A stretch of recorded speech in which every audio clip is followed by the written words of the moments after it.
bienvenue dans DigiNov, le podcast qui explore le monde des nouvelles technologies et de l'innovation. Je m'appelle Sylvanus Oubeke, consultant en système d'information, et dans ce nouvel épisode, nous allons donc aborder les concepts du cloud et comment est-ce que cette technologie a pu révolutionner le monde des systèmes d'information et surtout notre écosystème au quotidien. Alors, s'il faut partir d'une même base, on va décrire le cloud computing comme un modèle informatique qui permet d'accéder à des ressources informatiques à la demande via Internet.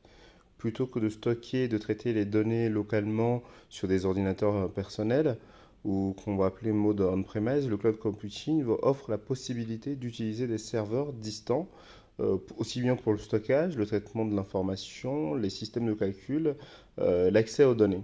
Donc tout cela va permettre en fait une meilleure flexibilité, une évolutivité de l'infrastructure qui supporte la gestion de l'information et une disponibilité accrue pour les utilisateurs. Généralement, quand on demande des avantages du cloud computing pour les entreprises ou encore pour les individus, une des premières réponses que je donne, c'est la possibilité d'avoir une grande flexibilité. Le cloud computing va offrir une flexibilité quand même accrue qui va permettre un accès facile aux informations, aux données, quel que soit l'appareil utilisé ou quelle que soit la position géographique, ce que je trouve quand même intéressant. Au-delà de ça, on a vraiment la capacité de travailler donc à plusieurs de manière simultanée sur les mêmes ressources et être en phase sur de très grands projets. Et si on fait un zoom sur le monde de l'entreprise, le cloud computing va offrir quand même une infrastructure qui est quand même assez dynamique, qui va permettre aux entreprises d'ajuster facilement leurs ressources informatiques en fonction de leurs besoins, sans avoir à investir dans des équipements coûteux et qui ne sont pas pertinents pour leur cycle de vie. S'il faut faire un zoom sur les différentes catégories de services qu'on peut retrouver dans le cloud computing, on va d'abord passer par les différents formats que le cloud computing peut proposer aujourd'hui. Donc, on retrouve trois principaux modèles. Le premier modèle, c'est ce qu'on va appeler l'infrastructure en tant que service, donc infrastructure as et service, donc le IaaS. Ensuite, on a ce qu'on appelle la plateforme en tant que service, donc le PaaS, et le logiciel en tant que service, donc le software as a service, ce qu'on va appeler le SaaS. Donc l'IaaS fournit des ressources informatiques virtuelles, telles que les machines virtuelles, du stockage, qui permet aux utilisateurs de construire leur propre infrastructure. Le PaaS, quant à lui, va offrir un environnement de développement et de développement d'applications et de déploiement d'applications, tandis que le SaaS, par exemple, va permettre aux utilisateurs d'accéder à des applications hébergées directement dans Internet, ou via Internet plutôt, sans avoir à les installer localement. Alors sur le marché du cloud aujourd'hui, il y a ce qu'on va appeler des fournisseurs de cloud, donc les cloud providers, donc qui aujourd'hui sur le marché mondial, on en a plusieurs, mais on retrouver généralement trois grands principaux. Donc on a la plateforme AWS qui est portée par Amazon. Ensuite, on a la plateforme, juste après, on a la plateforme de Microsoft qu'on appelle Azure. Et en dernier, donc on a la plateforme de Google qui s'appelle Google Cloud Platform, donc généralement appelée GCP.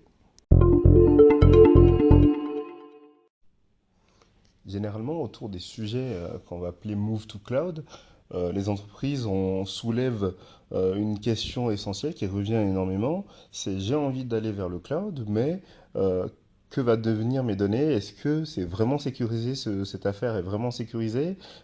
Comment les utilisateurs peuvent être sûrs que les données sont vraiment protégées? Donc c'est vraiment des questions qui reviennent souvent, auxquelles les dirigeants sont vraiment confrontés, parce qu'ils doivent le justifier, surtout dans un écosystème européen avec plusieurs restrictions, avec notamment la RGPD. Il y a cette question qui est vraiment mise sur la table. Donc c'est une préoccupation que je trouve compréhensible et essentielle comme question à se poser. Donc il faut savoir que les fournisseurs de services cloud investissent massivement dans la sécurité des données pour protéger les informations des utilisateurs. Voilà, c'est un peu leur gagne-pain finalement. Donc, ils utilisent des mesures de sécurité avancées, hein, des systèmes de chiffrement de données bien avancés, de l'authentification multifacteur, des parfaits super puissants, des infrastructures. Ils investissent énormément sur des infrastructures bien solides pour garantir une confidentialité, une intégrité des données de leurs clients. Cependant, les utilisateurs doivent également prendre en compte un certain nombre de mesures parce que toute la charge n'est pas portée sur le cloud provider, mais aussi sur l'utilisateur, donc l'entreprise qui exploite l'infrastructure du cloud, doit avoir un certain nombre de règles, les paramétrer pour sécuriser ses environnements. Il est donc vraiment essentiel de comprendre cette notion de responsabilité partagée entre le fournisseur de services cloud et l'utilisateur finalement. Donc le fournisseur de services cloud qui va investir énormément autour de la sécurité de sa plateforme, aussi bien sur l'infrastructure qu'il apporte, va mettre en place un certain nombre de mesures qui sont concrètes et qui va permettre aux clients d'avoir un premier niveau de sécurité quand même qui est assez garanti. Mais cependant, les utilisateurs aussi doivent jouer leur partition en sécurisant donc leurs données, l'accès à leurs données, les types d'échanges qu'ils décident d'avoir avec d'autres applicatifs. Et ils doivent prendre des mesures pour protéger leurs informations les plus sensibles. Donc il faut vraiment se poser la question, qu'est-ce que je caractérise comme information sensible? On parle généralement de gouvernance de la donnée. Donc il faut vraiment avoir une idée bien claire et bien précise avant de se lancer dans ce concept de move to cloud. Donc en résumé, la sécurité donnée dans le contexte du cloud est une responsabilité partagée. C'est ce que je dirais le plus souvent. Et en choisissant un fournisseur, donc il faut analyser tout l'écosystème qui va avec pour avoir voilà, votre gain de confiance en mettant en œuvre donc d'autres mesures de sécurité en plus de ces mesures à lui pour profiter pleinement de cette plateforme-là et de bénéficier quand même d'un certain niveau de sécurité de vos données, des accès et de tout l'écosystème cloud que vous avez conçu. Alors pour avoir un dernier mot avant de conclure, donc je dirais que mon conseil serait de s'informer davantage sur le cloud avant de se lancer dans un sujet ou un projet de migration vers le cloud, ce que j'ai appelé un petit peu plus tôt le move to cloud.